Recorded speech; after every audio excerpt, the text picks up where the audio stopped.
All right, so I'm going to demonstrate the dumbbell push press. The dumbbell push press is a great exercise for developing full body, but specifically upper body power. And it's nice because it has a force transfer from the lower body to the upper body. You initiate the movement with your legs and then have to transfer all that force up into the arms and eventually into the dumbbells. There's a lot of real world applications where you're doing that, like throwing, swinging a bat, throwing a punch, where the force starts at the ground and has to travel through your body to your hands. So the way we do this exercise, you're gonna grab some dumbbells. I would err on the side of lighter dumbbells. If you're used to shoulder pressing in the gym, use a little less weight than you would typically shoulder press until you get the form down. Once you feel like you have a good coordinated push press, you should be able to do significantly more weight than you can shoulder press because you're getting drive from your legs. That'll add a lot more power to the movement. So we're gonna get into a position. Our feet are gonna be placed about hip width and parallel. Kind of the stance you would have if you were going to jump for height. So if you were gonna jump as high as you possibly could, that's the stance you wanna have. Feet are nice planted, parallel, hip width or so. I'm gonna bring my dumbbells up. They're gonna be wrapped just above my shoulders. I don't need to bring them way down here. Just above my shoulders in kind of a strong but comfortable position. Now I initiate the movement with my legs. I'm gonna go into a quarter of a squat. Just a very, very slight bend of the knees and hips. I'm sitting back a little bit. I'm gonna drive my legs as if I was gonna jump, but I'm gonna take all that energy and put it into the weights. So I'm gonna go quarter squat and throw those weights straight up as if I was gonna try and throw them as high as I could. Just don't let go at the top because they'll come back down. From here, I'm gonna stay extended through my body, slowly lower the weights back down with my arms, reset, fire again. Our goal here, our objective, is to have as much speed on the upstroke as possible. Again, we're emphasizing power here, and power is work over time. It's how much work can you get done in the least amount of time.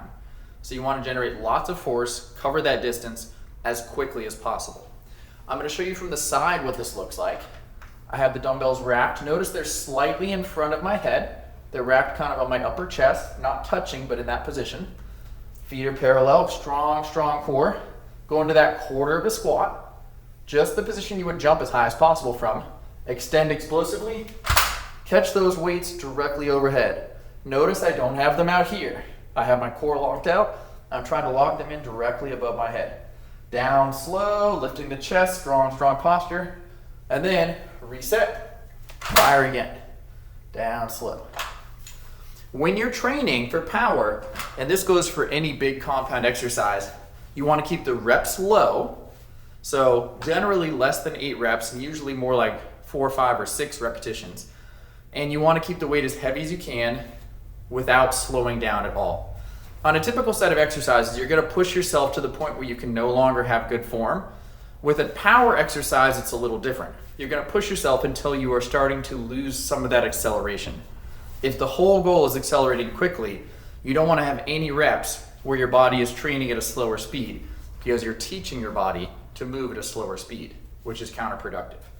So choose as heavy a weight as you can once you have the form down that you can do 4, 5, 6 really, really fast, hard reps.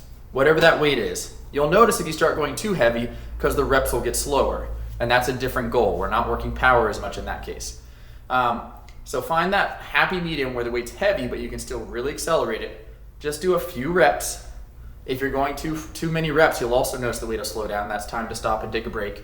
And then you want to take a long rest interval, typically 3+ minutes, so that you can really recover so that your following set will be as powerful as possible with as much acceleration. So your entire objective is train with the intent to train quickly and do everything you need to make that happen.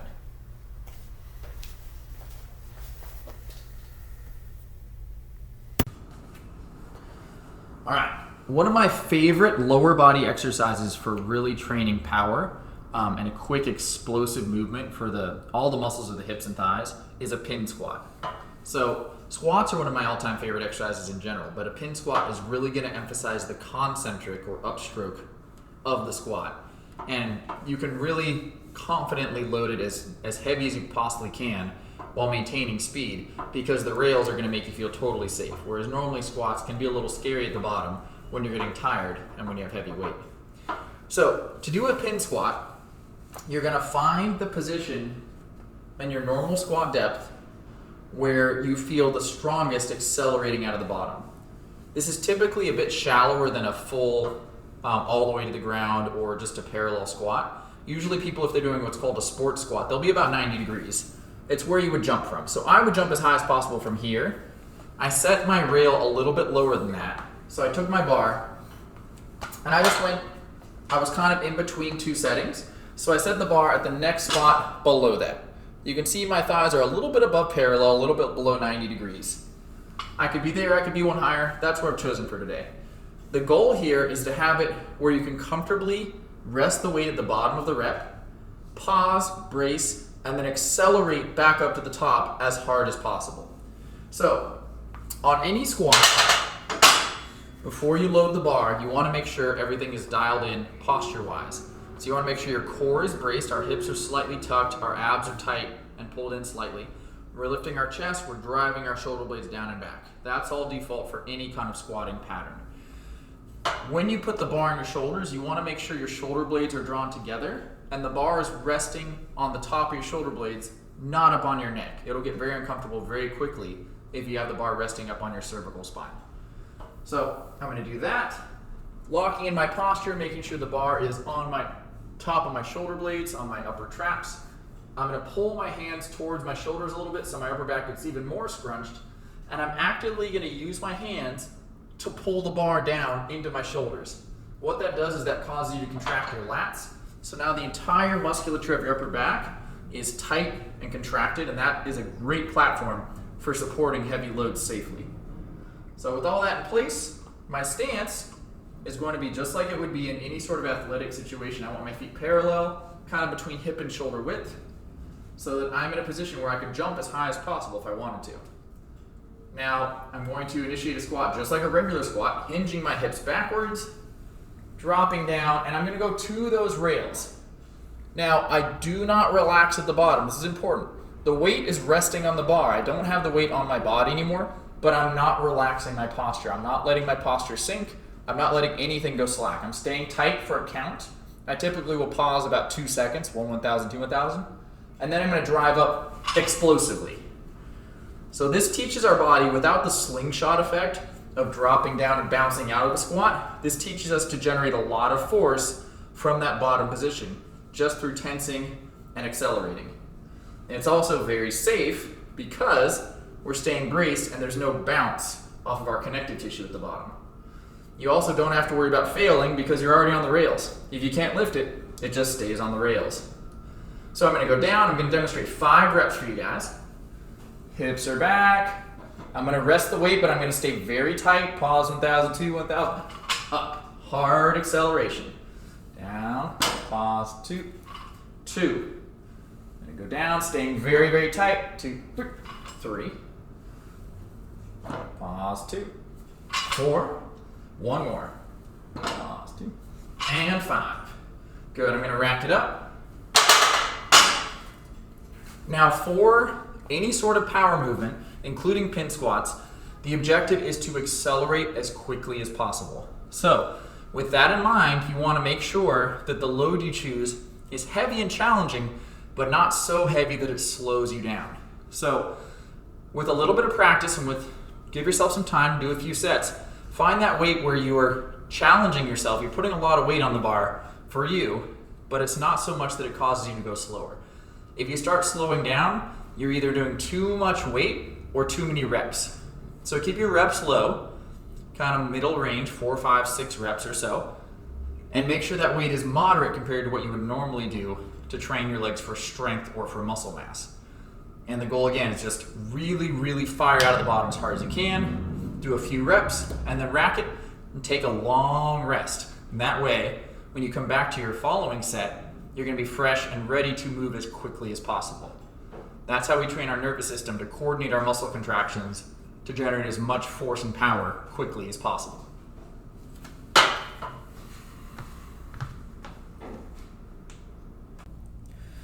All right. Now, one of the muscle groups that's really hard to train for power is the musculature of the upper back, the lats, the rhomboids, the lower traps, things like that. There's not a lot of great movements we can do that are safe to really train a heavy load with a lot of acceleration. But we can modify any normal back exercise to be more power focused with the use of accommodating resistance. And accommodating resistance is simply just things like bands, chains, things that get heavier as you lift them. So a great thing about a band is the farther you stretch it, heavier it gets. And they're really versatile. You can tie them to machines, you can hook them on door jams. So bands are a very simple and inexpensive tool that can turn any exercise into a power-focused exercise. What I have here, I just have a regular cable row. You can see my cables coming out here. And I've taken a band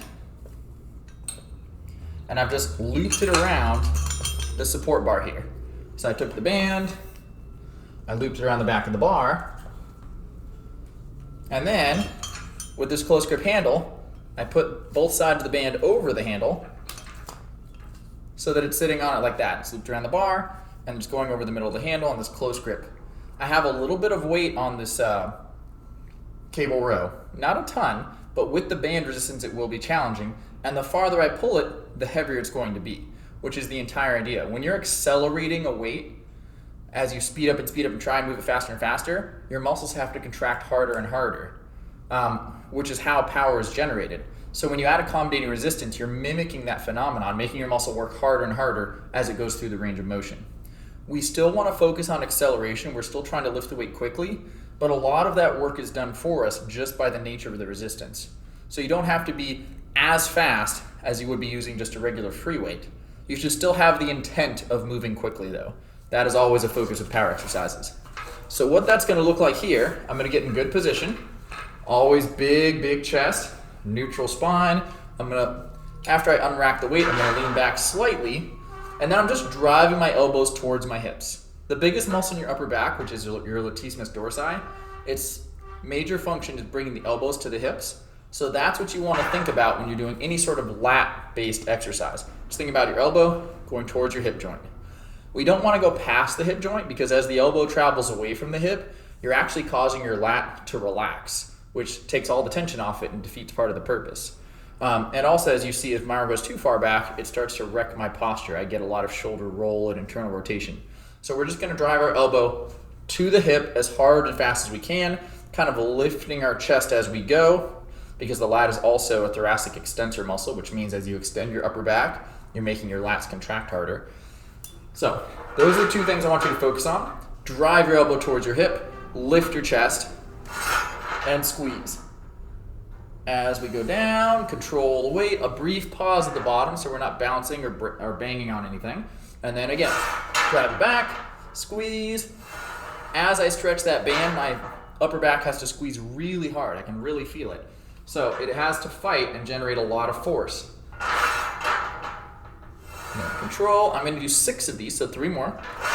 Squeeze, 4. Squeeze, 5. Squeeze, and 6. So this is how we do a banded cable row to train upper back for power. But remember, this concept of accommodating resistance can turn any traditional exercise into a more power-focused exercise. So you can get creative and think about what other exercises you can adapt for that emphasis.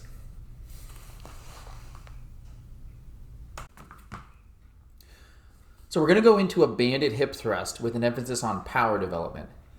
Now, hip thrust, a lot of people think of as a really good booty building exercise, building up the glute max muscles, but it's actually a really important functional muscle as well. It's been shown to increase sprinting, it's shown velocity, it's been shown to increase deadlift and squat when at max. So the hip, as I like to emphasize, the hip is the biggest joint in your body, and the glute max is the biggest muscle group in your body. So it has a lot of transfer to basically anything athletic you can do. Any sort of athletic movement you can think of is most likely going to involve your glutes to some extent. Your glutes are also an important muscle because they move in 3 planes. They're rotational, their hip extension, and their hip abduction. So they have a lot of important jobs to do. And training them in all these capacities is really important for keeping really good level of function and performance. Now we're using a band for this. So again, bands and chains are great accommodating resistance, which means as you move them, they get heavier. And that, by definition, is going to force your body to engage in a more powerful contraction. Having to ramp up the force you're producing is the same type of contraction you would use when you're trying to accelerate as hard as possible. So it has a great transfer to power development. I'm going to have a band here. If you don't have a setup like this, I have the Brett Contreras Thruster 3.0 at our studio here at Root Force. If you don't have a setup like this and you're doing regular hip thrusts off a bench, you can duplicate this by just having a couple of really heavy dumbbells and wrapping a band around them. You put the band through them, set the dumbbells down. Those will keep it anchored. Just be careful that weights don't start rolling into you and shifting around. It's going to be a little more awkward than having these nice anchor pegs here. But do your best. And the goal is not to do as heavy as you possibly can, although you want to work up. The goal is to contract as quickly as possible and get a good squeeze and lockout. Now on any hip thrust, we want to keep the emphasis in the glutes. So we're going to avoid having too much spinal extension here. We want to keep a nice neutral spine. So I'm going to keep good posture. My chest is kind of lifted, but my hips are going to be slightly tucked.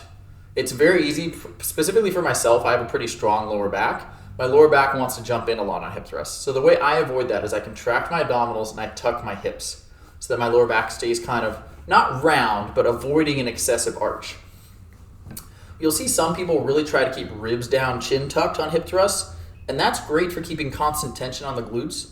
But when we're training in a more athletic capacity and we're focusing on power, I like to try and mimic natural movements as much as possible because training is teaching. We're teaching our body how to move. We don't want to teach ourselves to fire our glutes maximally while from a hunched posture. That's going to be inefficient. So the way I do that is I keep my neck long, my chest big, and I actually like to drive my elbows into the backrest. So I'm pushing this way because that's going to engage all my lats and my upper back musculature, which is going to lock my spine and posture into a straight line. So I find that's really helpful when I keep people on that. It cleans up their posture and it helps the emphasis stay in the glutes rather than having their spine flex and bend. From here, my band is attached. I want my feet about hip width apart, parallel, and I want my heels to be right under my knees when I'm at the top of the rep. So when I extend all the way up, my knees make about a 90-degree angle. It's very important that without arching your back, with your back staying flat, you want to go as high as you possibly can to lock out that hip joint. Ideally, you'd be a straight line between your knees, your hips, and your shoulders. That means you're fully extended. If you have really tight hamstrings, like a lot of people do, especially if you sit a lot, you might only get to here. That's all right, but you should really push yourself to get to that end range as far as you can go without that lower back arching like this to get you any higher. You want to keep those hips tucked, spine straight, hips as high as they go. So what this is going to look like in practice, if I do about 5 powerful reps, I'm going to lift my chest, I'm going to bare my elbows into that backrest, keep my abs engaged, the hips are slightly tucked, and I'm going to powerfully drive upwards, squeeze for a moment, down with control and pause, drive upwards, 2, squeeze, down, pause, drive up, squeeze, down, pause, squeeze, down, pause. That's 4, one more, squeeze, down, and pause. So again, you can kind of see the athletic transfer here. If I'm going to broad jump or I'm going to do anything like an Olympic power clean, that all involves a really powerful hip extension. Or if you do martial arts like wrestling, jiu-jitsu, there's powerful hip extensions in these movements and activities over and over and over again. So really important athletic movement, and that's going to transfer to a lot of aspects of your athletic performance.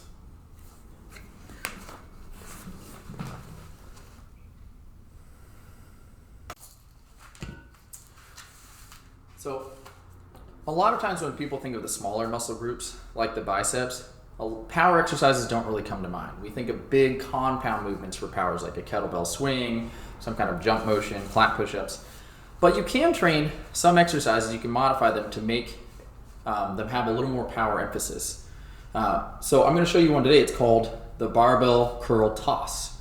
And the idea is pretty simple. You're doing a barbell curl, but instead of lifting it slowly and control it and getting a peak contraction, you're trying to accelerate the weight up, and then you actually release it when you just pass about 90 degrees here so that the bar goes as high as possible. Now, of course, you want to do this sub-maximally at first with not as much weight as you can do and not quite as fast as you can do before you learn the movement. And once you get it down, just like any other power exercise, you want to go as heavy as you can without slowing the reps down. the goal is always speed. So you want to max out the weight that you can do with speed. So here I have, this barbell weighs 20 pounds, and it's kind of a fat bar. It's from Brett Contreras' BC Strength Company. It works great because since it's a little wider, it's kind of easier to catch, but any straight bar will work. I would just avoid like an easy curl bar that has that curves, because if they get spinning in the air, the bar will be very hard to catch. Now I'm going to stand just like I would for a regular barbell curl. I'm going to have good posture. I'm going to keep my abs braced and my hips slightly tucked here. My feet are planted about hip width and parallel. And my goal is whole body tension. So from head to toe, I'm bracing every muscle you can think of. My upper back, my core, my glutes. I'm gripping the ground with my feet. These are standard posture cues. Now, whereas a normal curl, I would lift the bar all the way up to my chest, squeeze my biceps, go down with control all the way to my thighs. From here, I'm going to release the bar just above 90 degrees because that's where I'm generating the most force, and that's going to be the easiest position for me to catch the bar from. So from here, I'm going to go accelerate quick, up, catch the bar, and down. I'm going to go down with some control. It's going to be somewhat fast. I'm not doing a slow eccentric there, but I don't want to just let my arms drop and jar my elbows. I want to stay tight, and I want to control that downstroke. The upstroke, the concentric, is really where we want to focus on the acceleration. So what that looks like here is up, throw, catch, up, throw, catch, up, throw, catch. And again, as you get stronger, add more weight, focus on throwing that weight higher. Doing those two things will force you to contract your biceps more powerfully. Here's what that looks like from the side. So again, I'm standing feet about hip width apart, abs are braced, upper back is braced, good posture. I'm going to throw it up, catch it, throw it up, catch it. 3, 4, and 5. So as with most power exercises, you want to really emphasize doing lower reps, maybe 8 or less. Sometimes I'll do more with this just because it's a smaller muscle group. And as quick as you possibly can with as much weight as possible. If you feel the reps start to slow down, like you're not able to throw it as high after a couple reps, you're either doing too much weight or you're doing too many reps. And that's where you want to stop and take a break, because the goal again is really accelerating so that you get that high throw as much as possible. Take a little bit longer rest with these. Like any power exercise, you want to give yourself 2-3 minutes, and that way you can really recover so that the following set is also as accelerated and as powerful as possible. Give these a shot.